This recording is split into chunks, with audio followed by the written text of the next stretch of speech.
এই আন্দোলনটি কিন্তু কেবলমাত্র ছাত্রদের আন্দোলন নয়, এই আন্দোলনটি সকল শ্রেণী পেশার মানুষের আন্দোলন। মাননীয় প্রধান বিচারপতি মহোদয় রয়েছেন, তাদের প্রতি আমাদের অনুরোধ থাকবে আপনারা শিক্ষার্থীদের এই আন্দোলনকে প্রতিপক্ষ হিসেবে নেবেন না। শিক্ষার্থীদেরকে আপনারা এই বাংলাদেশের ভবিষ্যৎ নেতৃত্ব হিসেবে গ্রহণ করে নিন।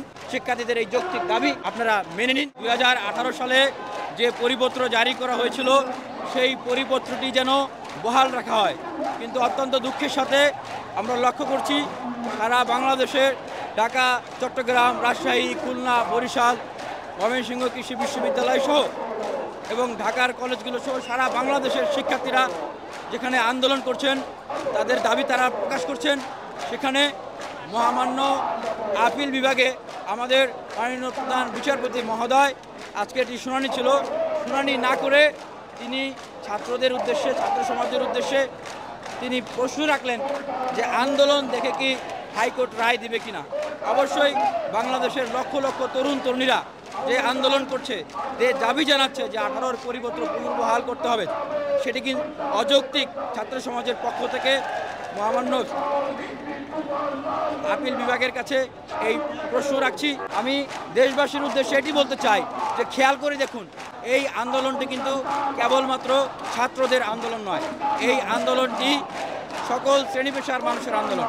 আপনি যদি ভাবেন এটি ছাত্রদের আন্দোলন শুধু, তাহলে আপনার ছেলে মেয়ে, নাতি নাতনিরা তারা যত মেধাবী হোক না কেন, তারা যখন এই সরকারি চাকরির পরীক্ষা দিবে, মেধাবী হওয়া সত্ত্বেও এই কোটা বৈষম্য যদি বিদ্যমান থাকে, তাহলে কিন্তু চাকরিতে তারা তাদের যোগ্যতা অনুযায়ী নিয়োগ পাবে না। 100টা সিটের ভিতরে 56টা সিটই কিন্তু কোটায় চলে যাবে। তাই বলবো আপনারা সারা বাংলাদেশে এই আন্দোলনটিকে ছড়িয়ে দিন। এটি একটি অধিকার প্রতিষ্ঠার আন্দোলন, আপনার আমার সকলের অধিকার প্রতিষ্ঠার আন্দোলন।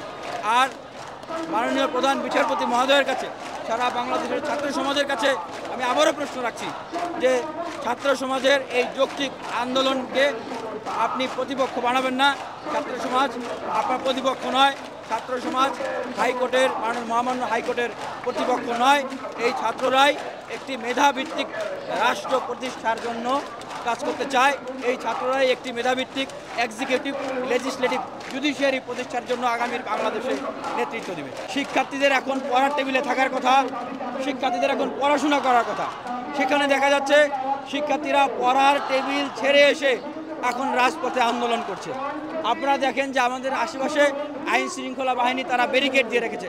আমরা জানি না আসলে কখন এখানে তাদের হাতে কিন্তু লাঠিও দেখবেন, কখন আসলে তারা এই শিক্ষার্থীদের উপরে লাঠি চার্জ করে বসে।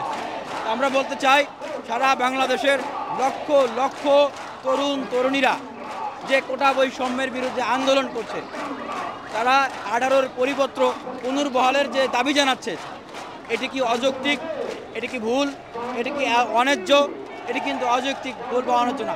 লক্ষ লক্ষ মেধাবী তরুণ তরুণীরা কখনোই কোনো অযৌক্তিক, অন্যায্য দাবি নিয়ে, কখনোই কোনো আবোল তাবোল দাবি নিয়ে এইভাবে বৃষ্টিতে ভিজে এভাবে করে সারা বাংলাদেশের আন্দোলন করতে পারে না, আন্দোলন করে না।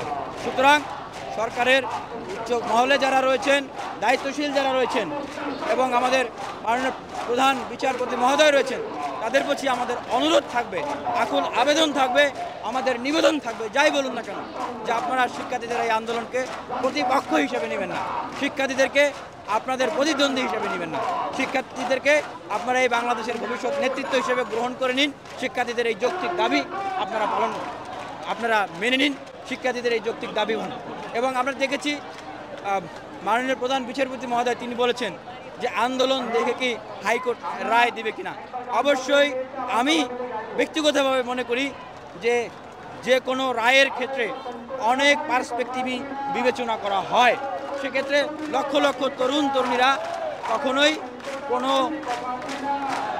যৌক্তিকতাহীন আন্দোলন, কখনোই কোনো অন্যায্য আন্দোলন করছে না, সেটি বড় একটা গ্রাউন্ড বলে আমি মনে করি। যদি এই দাবি মেনে নেওয়া না হয়, আজকের পর থেকে সারা বাংলাদেশে আরও কঠোর কর্মসূচি চলবে।